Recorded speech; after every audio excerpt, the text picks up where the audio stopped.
Salut YouTube, on se retrouve aujourd'hui en ce dimanche 23 mai pour les bonnes affaires concernant Aegis. En effet, l'expo Aegis a commencé ce soir et nous avons le droit forcément aux vaisseaux en vente, aux réductions au niveau des upgrades, donc il y aura pas mal de choses quand même intéressantes. On voit en plus sur cette image que pendant l'expo, nous avons le Redeemer qui va être donc visible. On pourra certainement ni rentrer dedans, ni le louer, étant donné qu'il n'est pas encore dispo en Flight Ready, mais au moins, il sera certainement là, et ça, c'est plutôt cool. Je vais vite fait faire un peu de pub pour le parrainage, parce qu'il y a le Free Fly en ce moment, donc pour tous les nouveaux, vous pouvez utiliser mon lien de parrainage en description, ça vous permettra de gagner 5000 AUEC pour jouer au jeu, et en plus, moi, le jour où vous êtes 2047 à avoir utilisé mon lien de parrainage, je gagne un javelin, et ça, c'est plutôt cool. On va passer tout de suite justement au vaisseau Aegis, et là, qu'est-ce qu'on voit? Eh ben, le javelin, effectivement, qui est dispo en très limité. Donc, pour avoir une chance de l'avoir, faut vérifier les horaires, mais en général, c'est minuit ou 1h du matin, et 21h et 13h. Alors à check, hein, c'est sur le Spectrum. Ça dépend du décalage horaire. Si nous on est en heure d'été, heure d'hiver, voilà, c'est selon ça, vous avez forcément une heure de décalage par rapport à l'heure indiquée sur le site. Donc bien checker l'heure qui est indiquée sur le site pour savoir à quelle heure, pour ceux qui effectivement sont dingos et veulent à tout prix acheter ou un javelin ou un Idris aujourd'hui, ça sera vraiment en quantité limitée, il faut se jeter dessus. Nous avons le Vulcan, le Retaliator, le Redeemer, le Nautilus. Je reviens sur cette ligne sur le Retaliator, n'oubliez pas qu'il va bientôt être disponible en jeu et donc il sera dispo aussi avec tout le système modulaire qui va avec ce vaisseau. Donc c'est le bon moment pour l'acheter si vous souhaitez effectivement utiliser tous les systèmes modulaires qui étaient possibles. On pouvait avoir toute une zone plutôt cuisine et compagnie et pas avoir le côté effectivement bomber, ainsi de suite. Donc c'est un vaisseau qui est plutôt cool à ce niveau-là et franchement si vous le voulez c'est le moment, faut en profiter parce que après j'ai peur qu'il augmente quand il sortira en version classique. On retrouve donc le Redeemer, bien évidemment, pareil, hein, grosse bête qui va bientôt sortir, donc c'est le moment aussi si vous le voulez. Le Nautilus, un peu particulier, personnellement le côté mine, je suis pas très fan, mais franchement, vaisseau très particulier qui peut être très fun. Le sabre comète, le sabre classique, on retrouve la Meurède, on retrouve bien évidemment le Gladius, on a l'Eclipse, tous les Vanguard qui sont ici. Et nous avons après ceux qui étaient là l'autre jour, donc les Argos qui restent, ça je vous l'avais dit, hein. C'est-à-dire que les upgrades, il y avait peu de chances que ça reste, mais en général les vaisseaux restent jusqu'à la fin, c'est-à-dire que tous les vaisseaux de toutes les marques vont rester dès l'instant qu'ils sont en quantité non limitée, ça c'est très important. Donc tous ceux qui sont en stock limité disparaissent, hein, comme le Javelin et compagnie. Par contre, tous les autres, voilà, on le voit, hein, ceux-là resteront. Donc on a le Gladius en Valiant, on retrouve le Retaliator Bomber. Donc il y a tous les vaisseaux de chez Aegis. Il y a l'Avenger, je l'ai vu, mais en version effectivement Renegade. Il y a même le Titan classique et le Stalker qui sont aussi ici en version ILW. La version il y a le Warlock, j'avais oublié, excusez-moi, le Warlock qui est très bon. Pour le coup, il est particulier. Moi, je l'aime bien, le Warlock. Donc, n'hésitez pas. Si il y a des vaisseaux qui vous font plaisir, les LW, c'est le moment. Vous avez les 10 ans d'assurance. C'est plutôt intéressant. Après, c'est vrai que là, il n'y a pas de promo de dingue en termes d'achat de vaisseaux. Voilà, vous avez les vaisseaux classiques. En Warbond, il y a le Scorpius, qui est bien évidemment toujours en Warbond. Et après, les gros chips. Sinon, pour le reste, rien du tout. Au niveau des peintures, ils ont rajouté donc les peintures pour le Gladius. Je trouve plutôt sympa la peinture style militaire et la bleue. J'ai un peu plus de mal avec leur peinture camouflage blanche, je la trouve pas géniale, mais voilà. Je passe vite fait les autres peintures, je crois pas qu'ils en aient remis d'autres. Il y a juste celle-ci. Je pense... Ah non, si, je vous dis une bêtise. Il y a aussi pour le Vanguard. Donc pour le Vanguard, vous avez la même chose, la version très militaire, la version camouflage et la version bleue. Donc vous avez ça en fait pour ces deux chips là chez Aegis. Hop, on check s'il y a autre chose, mais non.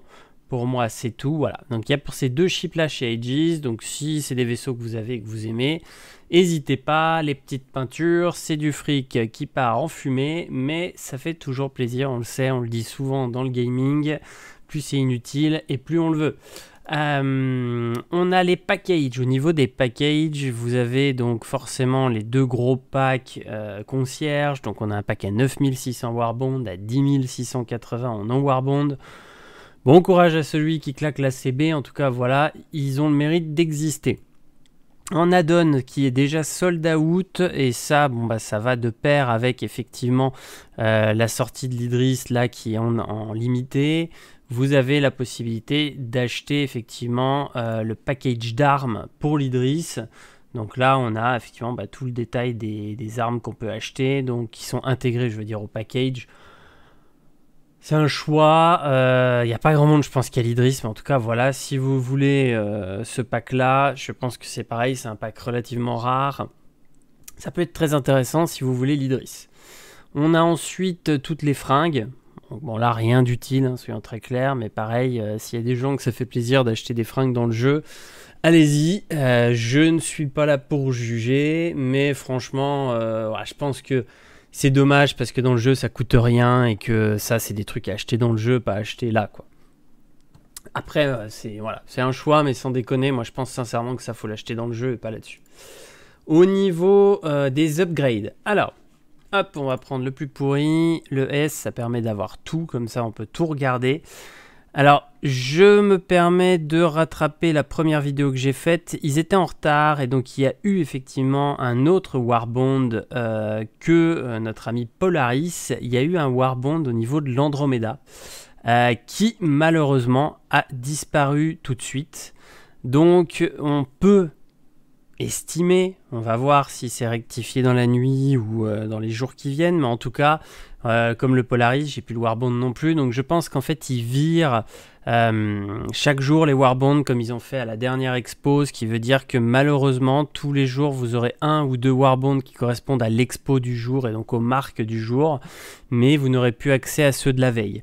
Ça c'est un peu chiant parce que ça veut dire que vous pouvez pas vous faire un plan de Warbond et dire bah je pars de, je dis une bêtise mais je pars d'un alpha à 30 balles, je saute en Warbond sur celui-ci, ensuite j'utilise mon store crédit, je ressaute en Warbond sur celui-ci.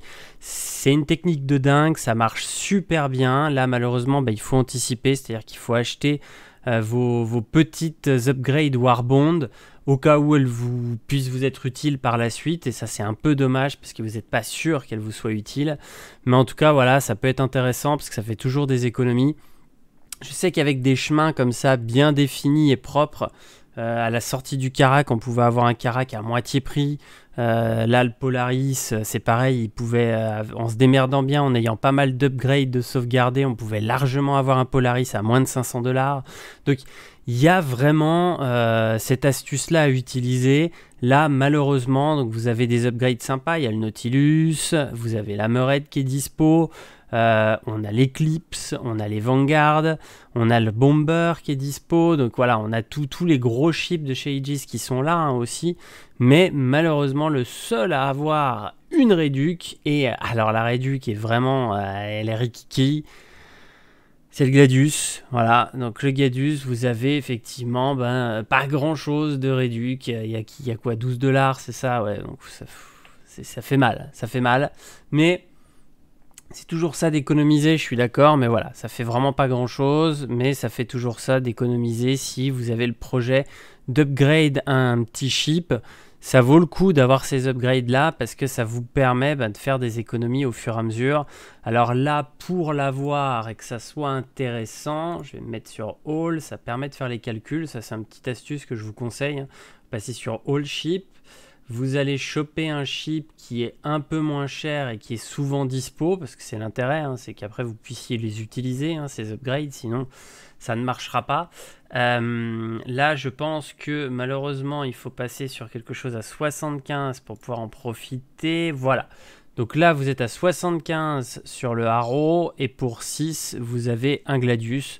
Donc mon conseil du jour c'est ça, c'est de faire Haro tout Gladius. Ça vous permet d'avoir cet upgrade de dispo et de faire votre économie de 12 $.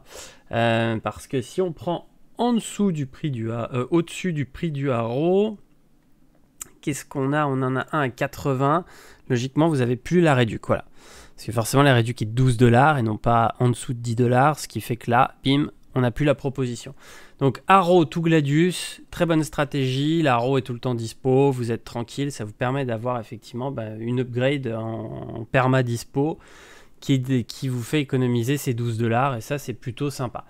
J'espère que pour les expos suivantes on aura des réducs un peu plus sympatoches, mais en tout cas voilà, celle-là vaut le coup d'être réservée, ça permet quand même d'avoir une petite économie pour l'avenir. Pour Crusader, on verra si on a des trucs aussi sympatoches que ça.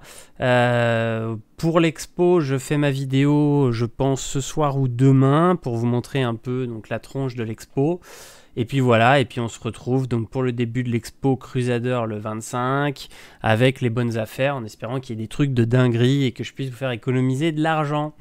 Je vous dis à bientôt sur YouTube. Salut tout le monde!